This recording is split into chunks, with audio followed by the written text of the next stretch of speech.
चलिए आज हम शुरू करने जा रहे हैं 12th का पेपर इलेक्ट्रोस्टैटिक्स पहला चैप्टर, जिसमें हम लोग देखेंगे चार्ज और चार्ज की properties. Okay, charge and its properties.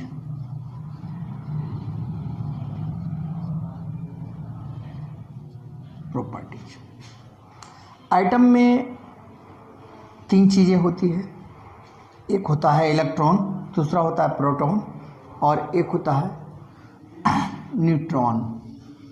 ठीक है, तो यहाँ ये ऑर्बिट है, यहाँ पर इलेक्ट्रॉन होते हैं, यहाँ प्रोटॉन होता है पॉजिटिव और इलेक्ट्रॉन होता है नेगेटिव। अब कोई पार्टिकल जो है वह पॉजिटिव चार्ज पार्टिकल है या नेगेटिव चार्ज पार्टिकल है, इसके कंसेप्ट को हम देखेंगे। अगर कोई एलिमेंट्स या कोई मटेरियल्स अगर इलेक्ट्रॉन को लूज करता है तो वह पॉजिटिव चार्ज पार्टिकल हो जाएगा, और इलेक्ट्रॉन को जो गेन करेगा वह नेगेटिव चार्ज पार्टिकल हो जाएगा। और कोई भी एटम में जितना नंबर ऑफ इलेक्ट्रॉन होता है उतना ही नंबर ऑफ प्रोटॉन भी होता है, तो वो न्यूट्रल चार्ज पार्टिकल माना जाएगा, उस पर कोई आवेश नहीं माना जाएगा। जैसे कि आप देखिए सोडियम को हम लोग लेते हैं, इसका एटॉमिक नंबर 11 होता है, इसका कन्फिगरेशन होता है 281। इसमें जो है 11 प्रोटॉन होते हैं और 11 इलेक्ट्रॉन होते हैं। तो अभी तक ये जो है न्यूट्रल है। क्लोरीन को लीजिए, क्लोरीन का होता है 17, 287। क्लियर? यहाँ पर 17 प्रोटॉन है और 17 इलेक्ट्रॉन है, इसका मतलब ये भी है न्यूट्रल। अब अगर इन दोनों के कंपाउंड अगर हम बना दें तो हम लिखेंगे कि सोडियम क्लोराइड। सोडियम पर आ गया पॉजिटिव और इस पर आ गया नेगेटिव, एक इलेक्ट्रॉन निकलकर यहाँ से इधर चला जाता है, तो ये इलेक्ट्रॉन को लूज किया है और ये इलेक्ट्रॉन गेन किया है। ये इलेक्ट्रॉन को लूज किया है, इस पर पॉजिटिव आ गया, और ये इलेक्ट्रॉन को गेन किया तो इस पर नेगेटिव आ गया। तो पॉजिटिव जिस पर होगा इसका मतलब है कि वो इलेक्ट्रॉन लूज करता है, यानी deficiency of electron is known as positive charge particle और efficiency of electron is known as negative charge particle. Deficiency मतलब इलेक्ट्रॉन की कमी होना, यानी इलेक्ट्रॉन जितना वो लूज किया है वह उतना ही पॉजिटिव चार्ज पार्टिकल होगा। लेकिन अगर ये पूरा सोडियम क्लोराइड को देखा जाए, दैट इज कंपाउंड है, तो इसमें जितना इलेक्ट्रॉन होगा उतना ही प्रोटॉन होगा। तो इसमें देखिए कि 11 प्रोटॉन है और 10 इलेक्ट्रॉन है। इसमें जो है 17 प्रोटॉन है और 18 इलेक्ट्रॉन है।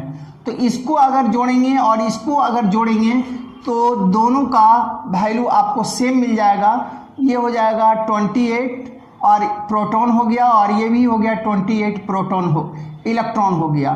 तो जितना प्रोटॉन है उतना ही इलेक्ट्रॉन है इस कंपाउंड में, इसलिए ये कंपाउंड जो होगा न्यूट्रल होगा। क्लियर? न्यूट्रल चार्ज पार्टिकल होगा। कभी कभी क्वेश्चन पूछता है कि item is a neutral charge particle, positive charge particle, negative charge particle. तो एटम में, किसी भी एटम में प्रोटॉन की संख्या और इलेक्ट्रॉन की संख्या समान होगी, तो यह एक न्यूट्रल पार्टिकल्स कहलाएगा। उसी तरह यहाँ पर सोडियम यानी कंपाउंड जो होगा वह एक न्यूट्रल पार्टिकल्स कहलाएगा। अब यहाँ हमने आप देख लिया कि कौन नेगेटिव चार्ज पार्टिकल होगा और कौन पॉजिटिव चार्ज पार्टिकल होगा।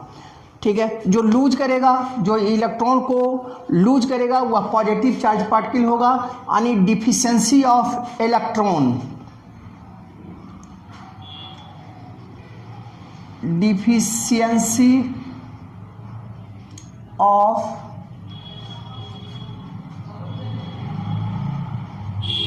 इलेक्ट्रॉन, ये होगा पॉजिटिव चार्ज पार्टिकल, यानी ये पॉजिटिव चार्ज होगा। क्लियर? इफिशिएंसी ऑफ इलेक्ट्रॉन,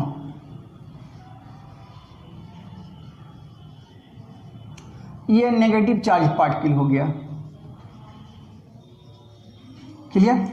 यहाँ पर एक चीज़ और भी समझने की चीज़ है कि जहाँ पर डिफिशियंसी ऑफ इलेक्ट्रॉन हुआ है वहाँ पर हम ये नहीं कह सकते हैं कि इफिशियंसी ऑफ प्रोटॉन, ये गलत होगा, क्योंकि प्रोटॉन जितना पहले था उतना ही प्रोटॉन है। कमी आया है या बढ़ोतरी हुआ है वो इलेक्ट्रॉन में हुआ है। चलिए अब इसकी देखते हैं प्रॉपर्टीज।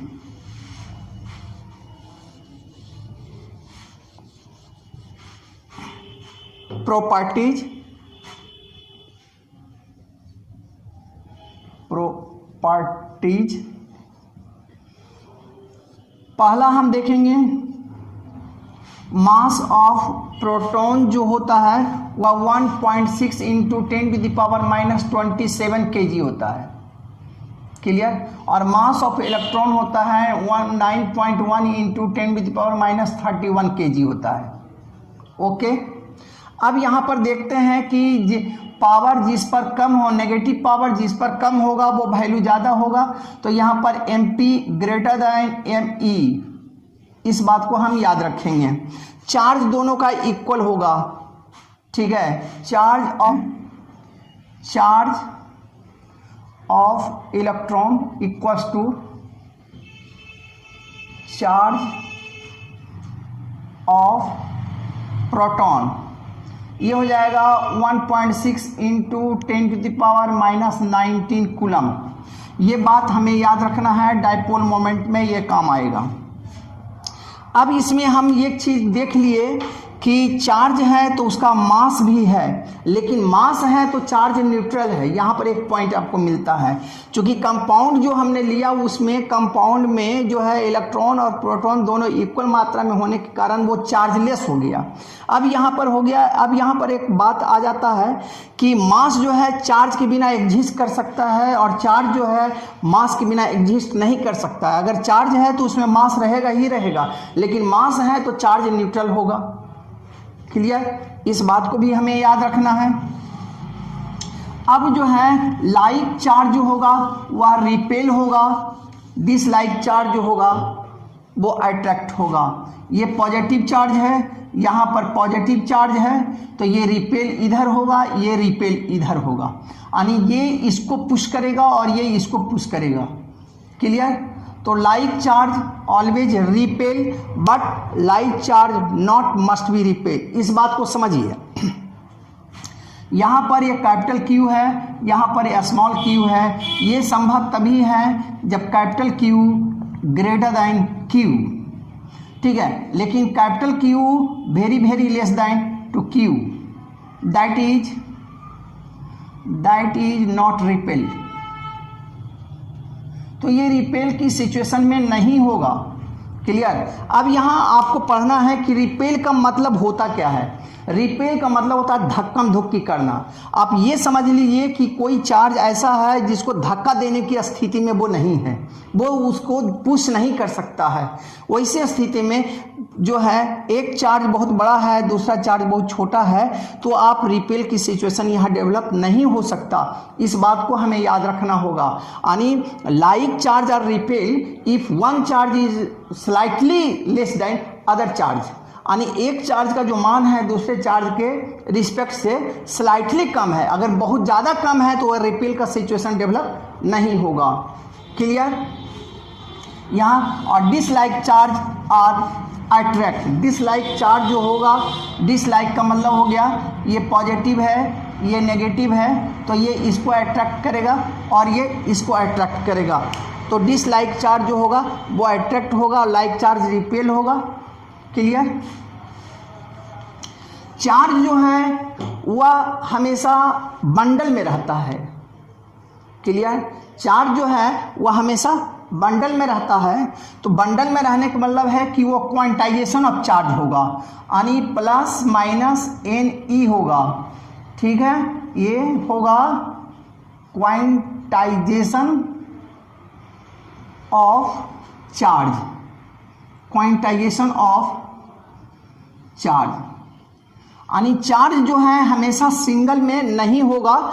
चार्ज जब भी होगा तो इंटीजर नंबर में होगा। ये इंटीजर नंबर है। अब अगर इसमें क्वेश्चन आपसे पूछता है कि कोई 10 ग्राम का जो है कॉपर है उसमें चार्ज कितना एस्टैब्लिश्ड है, क्लियर, या चार्ज उसका निकालिए कि कितना पॉसिबिलिटी उसका चार्ज हो सकता है।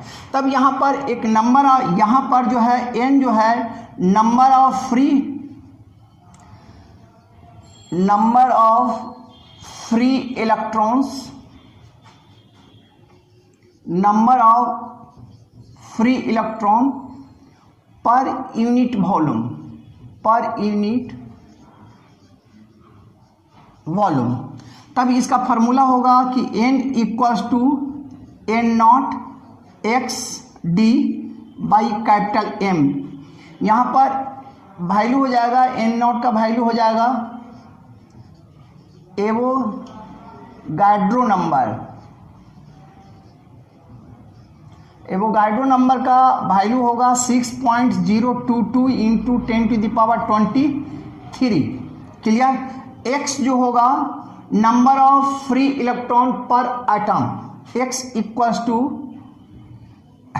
Number of free electron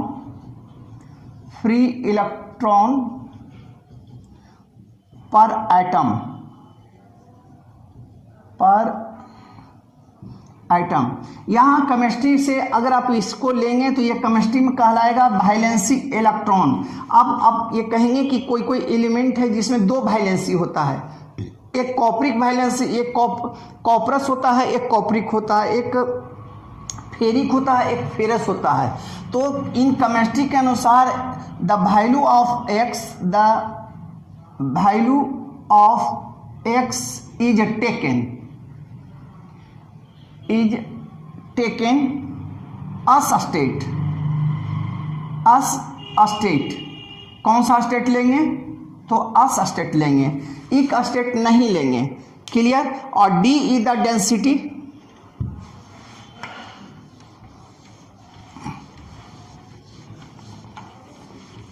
D जो होगा वह डेंसिटी होगा of an element. D is the density of an element. D is equal to density of an element, clear. Density equals to होगा मास बाई वॉल्यूम, तो density equals to हो जाएगा mass by volume, ये density हो गया, clear. और m जो होगा वह होगा एटॉमिक वेट या एटॉमिक वेट। अब इस वैल्यू को अगर आप रखते हैं तो n equals to n naught X small m by capital M into भी। अब ये है नंबर ऑफ फ्री इलेक्ट्रॉन यानी n, भी इक्वल्स टू हो जाएगा n naught X by m। अब ये हो गया नंबर ऑफ फ्री इलेक्ट्रॉन, ये हो गया फ्री इलेक्ट्रॉन,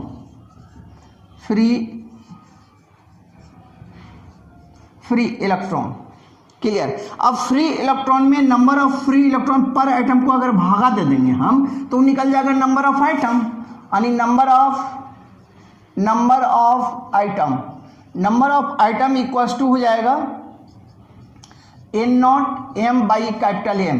ये फार्मूले का जनरली हम लोग केमिस्ट्री में यूज करते हैं, लेकिन यहाँ पर फिजिक्स में भी इसका यूज करना होता है, फिजिक्स में भी इस पर न्यूमेरिकल पूछा जाता है। जैसे एससी वर्मा का एक क्वेश्चन है एससी वर्मा में, 9वां या 10वां क्वेश्चन है, मुझे उतनी याद नहीं है, लेकिन उसमें एक क्वेश्चन है कि 100 ग्राम वाटर में चार्ज का एस्टिमेट कीजिए कि total number of charge 100 gram water में कितना होगा। यही क्वेश्चन आपको एनसीईआरटी में दिया है कि 1 कप ऑफ वाटर में नंबर ऑफ इलेक्ट्रॉन्स एस्टिमेट कीजिए या नंबर ऑफ चार्ज एस्टिमेट कीजिए, क्लियर।